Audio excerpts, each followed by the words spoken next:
Back in the ancient Greek skibidi era, this dude Aristotle was out here cooking. Aristotle was a certified bookworm who covered everything: science, politics, economics, psychology, and even art. Bro had his hand in every pie, and instead of making TikToks about it, he started his own philosophy school, the Peripatetic School, which is just a fancy way of saying walking around and talking about deep stuff.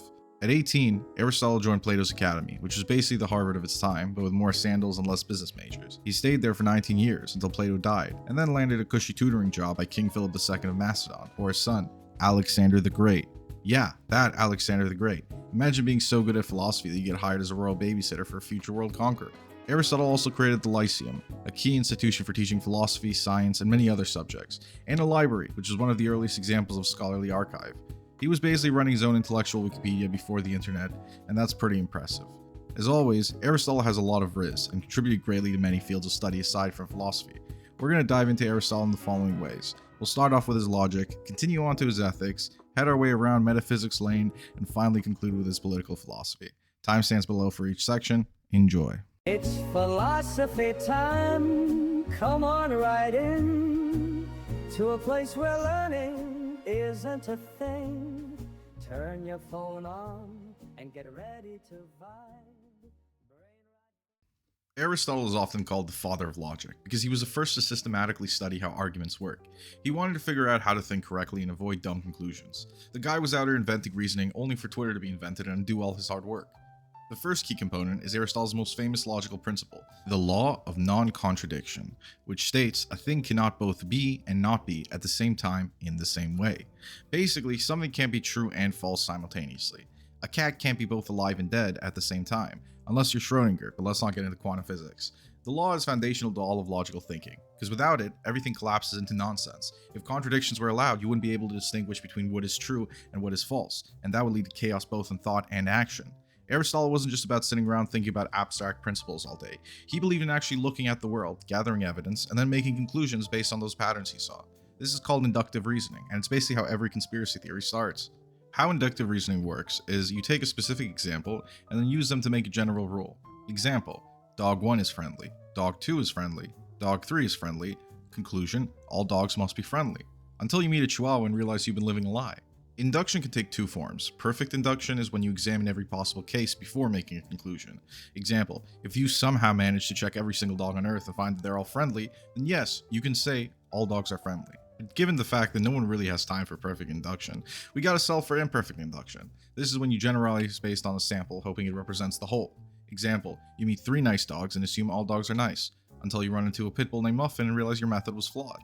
The big problem with inductive reasoning is that it's never 100% guaranteed to be true, because you're basing a universal conclusion on limited experience. This is called the problem of induction. Aristotle thought induction was great and useful, but it needed to be backed up with a more airtight method, hence deductive reasoning. If inductive reasoning is guessing based on patterns, then deductive reasoning is hardcore proof. To formalize deduction, Aristotle came up with a syllogism, which is basically a way to say I'm right and here's a formula to prove it. You take two premises or statements, and if they're true, your conclusion is proven to be true. It's like, if I get shit-faced drunk and eat Taco Bell at night, I'll regret it the next morning. Logical, simple, and sound. A syllogism is made up of 3 parts. You got your major premise, which is a general statement. You got your minor premise, which is a specific statement related to the general one. And then your conclusion, which is the logical result of combining the 2 premises. For example, premise 1, all simps send money to e-girls. Premise 2, Kyle just sent money to an e-girl. The conclusion, Kyle is a simp. Now, it's important to recognize I am playing this up for comedic sake. Logic isn't just about looking smart, it has to be valid and sound.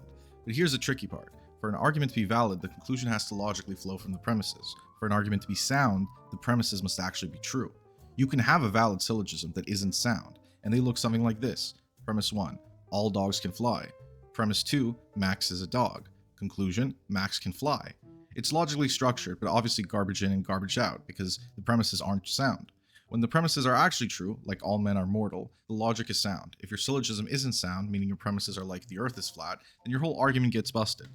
Alongside the syllogism, Aristotle also created the square of opposition, which maps out how different types of statements interact. It helps us understand how an argument relates to another one. All arguments fit these 4 categories. Either they're a universal affirmative, in the case of all dogs are friendly, a universal negative, in the case of no dogs are friendly, a particular affirmative, which is some dogs are friendly, and a particular negative, which some dogs are not friendly. These 4 statements aren't just chilling, they're actually having beef with each other in specific ways. The first way is a contradictory relationship. all dogs are friendly versus some dogs are not friendly. One of these has to be false, because if you say all dogs are friendly and then one dog bites you, guess what? You just got debunked. You also have contrary relationships. All dogs are friendly versus no dogs are friendly.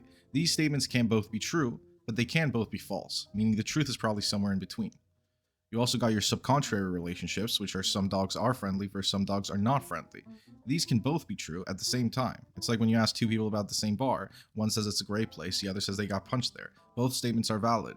And lastly, you got your subaltern relationships. All dogs are friendly means some dogs are friendly must be true.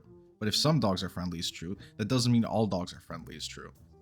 Because you can think about it like this. Some people from Florida are normal. But that doesn't mean all people from Florida are necessarily normal. So Aristotle liked inductive reasoning because it helps us discover patterns, but he trusted deductive reasoning more because it actually proves things. Science, business, law, everything runs on induction and deduction. Induction sounds like we've done 500 experiments and every time this chemical reacts like this. Deduction is, if we mix these chemicals under the same conditions, their reactions must happen. Most science is imperfect induction. We take a bunch of observations, run experiments, and then make probable conclusions. We don't know for sure that gravity won't just stop working tomorrow, but it's worked so far, so we kind of just go with it. Becoming a debate lord who can out-logic everyone is a great thing, but not if you're an asshole. And so, we again turn to Aristotle to get a better idea of how to live with virtue. If Aristotle were alive today, he'd probably be the self-help guru you see posting motivational quotes on Instagram. He wasn't about that quick fix life. Instead, he laid out a whole game plan for achieving the ultimate flex in life, eudaimonia. Eudaimonia is like the endgame goal of existence. It's flourishing, living your life with purpose, and reaching your full potential as a rational, thinking being. But here's the thing, it's not just about being happy in the moment, like when you get an Oculus Quest for Christmas. It's about living well, doing things the right way, and becoming the best version of yourself. Aristotle said, forget about chasing temporary highs, bro. Get those long-term gains. If you want to hit eudaimonia, Aristotle says you need virtue. It's building the ultimate moral character, like a pacifist run in Undertale. Virtue isn't something you're born with, it's developed through practice. So if you're bad at it, guess what? Just keep grinding and eventually you'll hit that level where you can make the right choices, even when no one's watching. That's the game, my friend. But now you gotta ask, what is virtue and how do you find balance in this world? Aristotle's philosophy gets real chill when we talk about the golden mean. Forget extremes, because whether you're too much of something or too little of it, Aristotle said that's bad. He was an ethics centrist and claimed the virtuous ways lie in the middle. For example, on one end of the spectrum, you got recklessness, like doing backflips on a skateboard when you clearly haven't practiced and aren't able to. And on the other end is cowardice, like not even getting on the skateboard in the first place because you're scared of getting a boo-boo. Both ends of the spectrum are shitty places to be.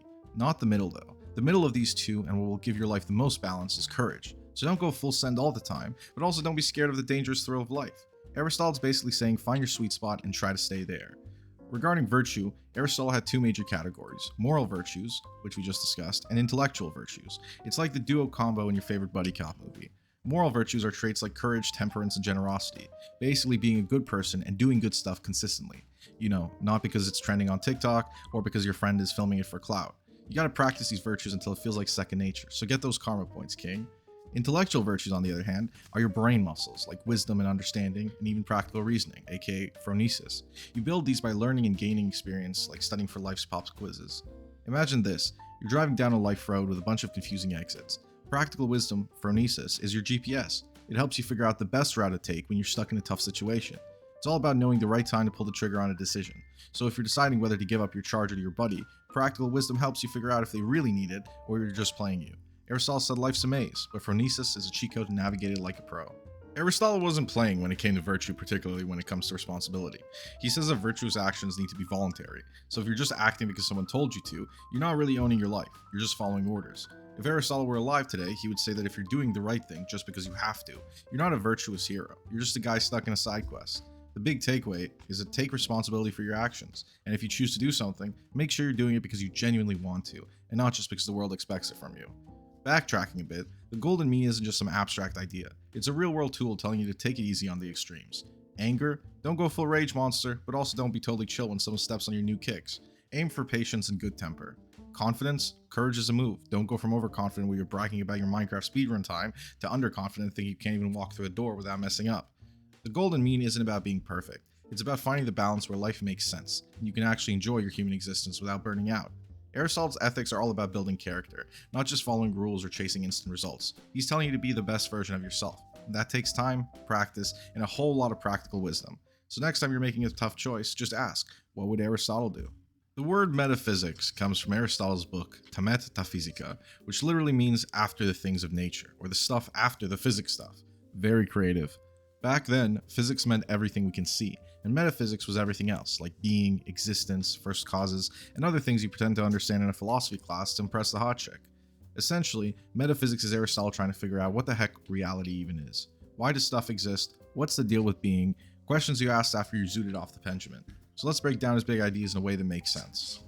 Aristotle would be like, the realest thing in the room is substance. It's the main character of existence. Think of your waifu Sasha. Sasha loves potatoes and has reddish hair. Those are qualities. Sasha herself is an OG, the real deal. Aristotle further splits substance into two categories. Primary substances are individual objects, like your actual waifu Sasha, while secondary substances are the species and genre of those objects, like 2D anime girl. This distinction helps us understand that real things come first. Concepts and categories exist because of them, not the other way around. Aristotle believed that to truly understand anything, you had to break it down into four causes. Basically, four different explanations for why something exists the way it does. Let's make this relatable and use the IKEA chair as reference. What is the material cause? It's what the object or thing is made of. This is the physical stuff that makes up an object. So for your IKEA chair, that's the wood and the screws. Then you got your formal cause, which is the design or blueprint. This is the shape, structure, or concept that defines what the object is supposed to be. It's the picture on the IKEA box, you know, the one that gives you a false sense of confidence before you open the package. Your efficient cause is what actually makes it happen. This is a force or agent that brings the object into existence. In our case, that's you, sweating at 2 a.m. using an Allen wrench and sheer willpower to assemble something that vaguely resembles a chair. Your final cause is the ultimate purpose. This is why the object exists, its intended function or goal. The IKEA chair exists so you can finally sit down on it. Easy peasy. It's meant for sitting. Aristotle applied this idea to everything, not just furniture, but he used the four causes to explain nature, art, and even human purpose. Nothing just exists randomly. There's always a reason, or four, behind it. Aristotle was all about the glow-up, the idea that everything exists on a scale between what it is now and what it could become. He called this potentiality versus actuality, and it's basically the OG grindset mentality. Think of an acorn. Right now it's just a little guy, small, round, and full of potential. That potentiality is what it could be, but it isn't there yet. Given time, sunlight, and some solid hydration, it grows into a mighty oak tree. That's actuality, the full realization of what it was meant to be. This applies to everything, and even you. Right now you might be potentially a great philosopher, athlete, or world-class IKEA chair builder, but until you put in the work, or in Aristotle terms, actualize your potential, you're still in that acorn stage. Moral of the story, the grind is real, but so is the glow-up. Aristotle was out here thinking big. He looked at the universe and was like, okay, well everything has a cause and everything's in motion, but something had to start the whole thing without being moved itself. That's what he called the unmoved mover. This being is pure actuality, meaning it has zero potential for change. It's already at its peak, the final form, the ultimate vibe. Everything in the universe moves because of it, but it doesn't need to move itself. In other words, Aristotle's unmoved mover is like that one DJ who never dances, but keeps the whole club alive. It's the reason things exist, change, and keep spinning, without ever needing a glow up of its own. Aristotle also asked the question, what's the deal? What's your deal, bro? And he broke it down into two key ideas. Being, the fact that you exist and you're here standing in a room taking up space. Essence, the stuff that makes you. Your personality, your bad but endearing taste in memes, and your undying love for anime. All the traits that define who you are beyond just existing. Without essence, you're just here, like a burrito with no filling. Sure, it technically exists, but is it really a burrito? No, it's just a sad empty tortilla. Same with you. Your essence is what gives your existence meaning. Aristotle's metaphysics is like the OG philosophy flex. It's about understanding the rules of the universe, why stuff exists, and how everything fits together. It's the blueprint for Western philosophy, and honestly, it's kind of a vibe. Aristotle wasn't just about questioning reality. He also had thoughts about how humans should live together. He saw politics as a natural extension of human life, because according to him, we're all social creatures who strive in communities. Basically, if you think you can just vibe alone in the woods, Aristotle would say, nah, bro. He dropped the famous line, man is by nature a political animal. Translation, we're wired to live in groups. Just like bees build hives and wolves run in packs, humans naturally form societies. Living outside a community, according to Aristotle, was either divine, too good for this world, or beastly, living like an animal. So whether it's a city-state, a town, or just a good group chat, being a part of a community is a part of what makes us human. But not just any society, we're looking for a well-structured one. Aristotle believed the polis, which is a Greek term for a Greek city-state, was the ideal form of human community. Why? Because it's big enough to be self-sufficient, but small enough for people to participate in government. Think of it like a well-run Discord server, large enough to have active members, but not so massive that nobody knows what's going on. The polis wasn't just about laws, it was about creating a space where people could live well and achieve the good life. Eudaimonia. Politics wasn't just about power, it was about organizing society so that humans could flourish. Aristotle analyzed different political systems and ranked them based on whether they served the common good or just the rulers. He laid out 3 good forms of government and their corrupted versions. The first good government structure is monarchy, ruled by one for the common good. The corrupted version of monarchy is tyranny, ruled by one for personal gain. The second is aristocracy, ruled by the best for the common good. The bad side is oligarchy, ruled by the wealthy for their own benefit. And lastly, you got polity, ruled by the many for the common good. But Aristotle believed that the corrupted version of polity is democracy, mob rule where the majority ignores justice. So monarchy could work if the ruler actually cared about the people, but if they just hoard wealth and power, boom, tyranny. Same goes for the other systems. Of all these, Aristotle favored polity, a balanced system where both rich and poor had power, preventing either side from taking over. Basically, a well-structured republic. Aristotle was also team middle class. He argued that the best societies have a strong middle class because they balance the extremes of wealth and poverty. If the rich get too powerful, you get oligarchies. If the poor take over, you get mob rules. The solid middle class keeps everything stable, like the golden mean of government. But here's the thing. Citizenship is not for everyone. To be a citizen, you have to actively participate in government, voting, debating, and taking part in civic life. Aristotle had a strict definition. And here's the kicker. Not everyone qualified. Women, slaves, and manual laborers were not considered full citizens. It's harsh, I understand that. But Aristotle thought that full citizenship required leisure time for education and political involvement, something he didn't think workers had. Not exactly a champion of democracy as we think of it today. So we covered Aristotle's biggest hits, from logic and ethics to metaphysics and politics, but honestly, we've only scratched the surface. This dude shaped entire fields of study, and his ideas still influence everything from science to government. Whether you're trying to debate, live virtuously, or understand reality itself, Aristotle's got something for you.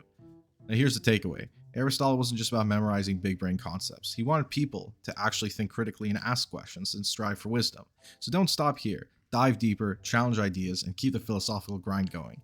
After all, as Aristotle might say, the more you know, the more you realize you don't know. Thanks for watching. And if you like this more serious version, let me know. Comment your thoughts. Otherwise, I'll make a Brainrot version of this video that's 4 minutes and very, very skibbity.